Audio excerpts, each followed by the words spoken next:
There is a quiet paradox that governs the mechanics of human connection, a truth so counterintuitive that most of us spend our lives running in the opposite direction, only to find ourselves exhausted, unseen, and profoundly alone in a world crowded with people.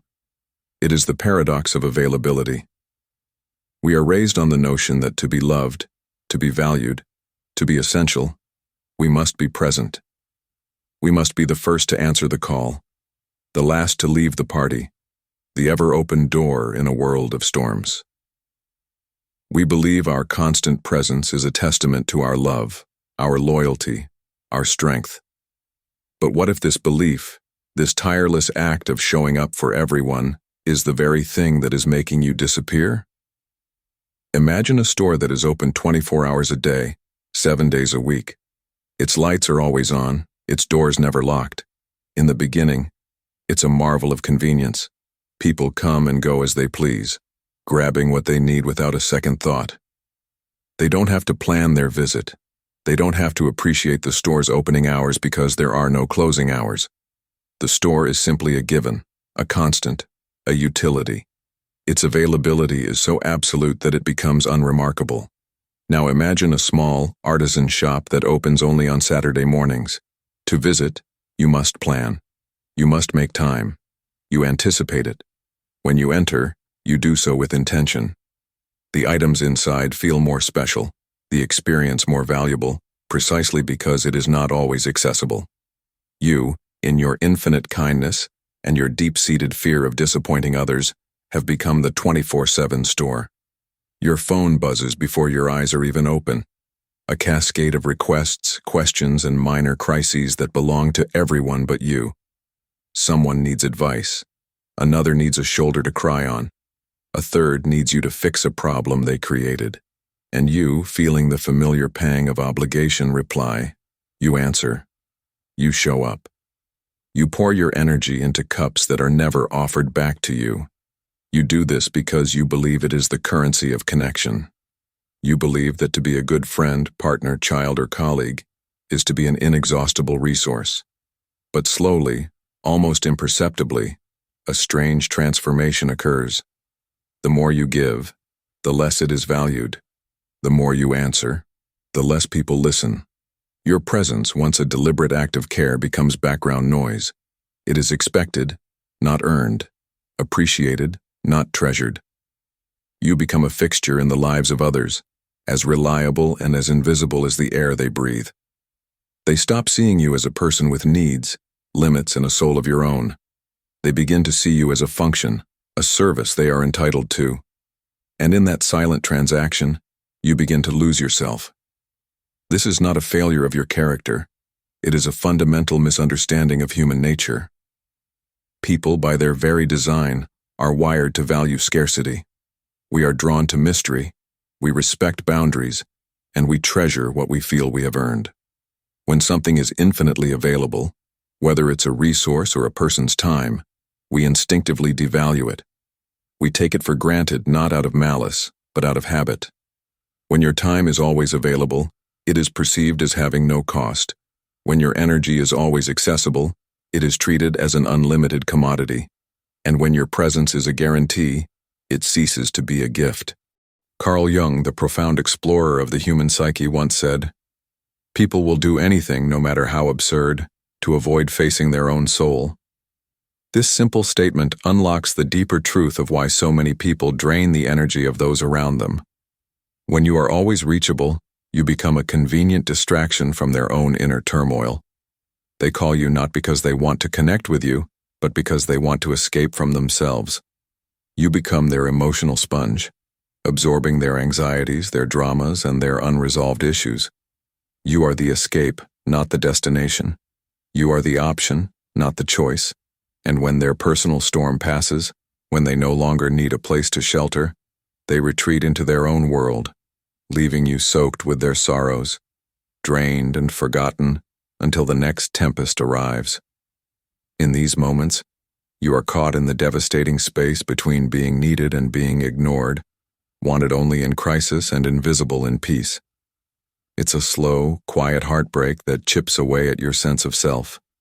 You start to feel like a background character in everyone else's story. You listen to every chapter of their lives, but no one ever asks about yours. You begin to feel your worth is tied not to who you are, but to how useful you can be. This is the slow death of the self, through overexposure. When you share every thought, every feeling, every struggle without filter, you leave no room for mystery. And mystery is not about being deceptive or playing games. It is the natural consequence of having a rich, private, inner world. It is the quiet confidence that comes from knowing that not everything you are is for public consumption. When people feel they know everything about you, they stop being curious. They stop leaning in. They make assumptions. They label you, and they place you in a neat little box in their mind. And once you are in that box, they stop seeing the infinite, complex, and evolving person you truly are. Their respect for you plateaus, because there is nothing left to discover. So, what is the antidote to this slow fade into invisibility? It is not to become cold, cruel, or unloving. It is to become powerfully, intentionally, and unapologetically less available. It is the art of strategic absence. Stepping back is one of the most courageous acts of self-preservation you can undertake. It begins with small, deliberate choices. It is the decision to not answer a text message the second it arrives. It is the permission you give yourself to let the phone ring. It is the strength to say, "I can't right now," without offering a litany of excuses. It is the conscious choice to turn off your notifications and immerse yourself fully in your own life, in your own thoughts, in your own silence. At first, this will feel unnatural, even terrifying. Your mind, conditioned to please, will scream with guilt. You will imagine the disappointment on the other end. You will fear being seen as selfish or uncaring. This is the withdrawal from the addiction of being needed. But if you hold your ground, something remarkable begins to happen. The world around you starts to recalibrate. The initial effect of your newfound unavailability is a filter. The people who were only in your life for the convenience, for the free therapy, for the constant validation, will become agitated. They may get angry. They may try to guilt you. They might accuse you of changing. And when those tactics fail, they will simply fade away. This can be painful. It is a loss. But what you are losing is not a genuine connection. You are losing a parasitic relationship that was draining your life force. Their departure is not a rejection of you. It is a testament to the fact that they were never there for you in the first place. They were there for what you provided. When you stop giving, the takers have no reason to stay. But then comes the second, more profound effect. The people who truly value you, the ones who care about your soul and not just your service, will notice your absence in a different way. They will not feel entitled. They will feel a sense of loss. They will start to wonder if you are okay. They will reach out not with a demand, but with genuine concern. Their questions will shift from, "Can you do this for me?" to, "How are you?" They will begin to see your time as the precious commodity it is. They will start to respect your boundaries because they now understand that your presence is not a given. It is a gift they are fortunate to receive. This is where true respect is born. Respect does not grow from constant appeasement. It grows in the space you create. In your silence, people are forced to confront what they have taken for granted. Your absence becomes a mirror, showing them the role you played in their lives. They are given the chance to miss you, and in that missing, they are given the chance to truly see you. Think of someone you deeply admire. Is it the person who is constantly talking, seeking attention, and revealing every detail of their life? Or is it the person who carries themselves with a quiet, grounded confidence? The one who speaks less, but whose words carry immense weight. The one who is not always around, but whose presence feels significant and meaningful when they are. Silence makes you mysterious, and mystery builds respect. When you are not constantly explaining yourself, people are forced to wonder. They are forced to pay closer attention. What we cannot easily read, we are compelled to understand on a deeper level. We lean in. This is not a tactic of manipulation. It is the natural power of self-containment. It is the wisdom of knowing that your thoughts, your dreams, and your deepest feelings are sacred. They are not cheap commodities to be handed out to anyone who asks. They are treasures to be shared only with those who have earned the right to enter your inner world. The Stoic philosophers understood this profoundly. They taught the importance of protecting one's inner citadel, that core of your being that should remain untouched by the chaos and demands of the external world. Marcus Aurelius reminded himself to retreat into his own mind, a place where no one else could intrude. This wasn't an act of antisocial behavior. It was an act of spiritual and psychological survival. He understood that to maintain his strength, clarity, and peace, he could not be emotionally available to every passing opinion, every crisis, every demand. When you stop being so available, you begin to build your own inner citadel. You start to hear your own voice again, clear and strong, without the static of others' expectations. You reconnect with your own needs, your own desires, your own path. You remember what it feels like to simply be, without the pressure to do for someone else. In this quiet space, you heal. You begin to mend the parts of you that were stretched thin from overgiving. You learn to pour energy back into yourself, refilling the well that others had drained dry. This is the beginning of a new story, one where your value is not defined by your accessibility, but by your authenticity. You are no longer trying to prove your worth through endless acts of service.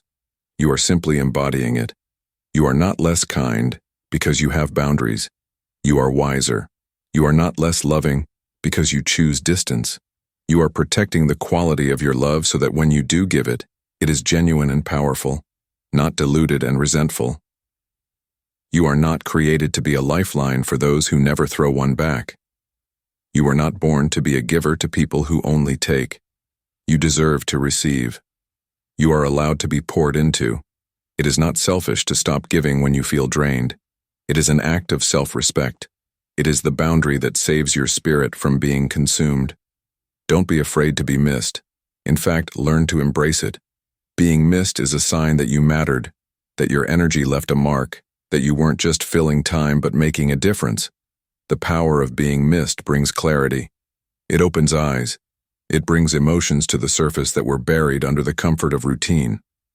Let your absence be a reminder that you are not just a convenience they can't replace. So, let your phone ring. Let the texts sit unanswered for an hour or a day. Take a step back from the noise and return to the stillness where your real self lives. You do not owe anyone an explanation. You do not need to defend your silence or explain your calm. Let them talk. Let them guess. Let them feel the absence of your energy. Some will not care, and they will drift away. Let them go. But some will. They will remember you with more respect. They will feel the space you used to fill. And those are the ones who were meant to be in your life all along. You are not a shadow. You are the sun. And when you walk away, the cold is noticed. When you are gone, the world feels a little different.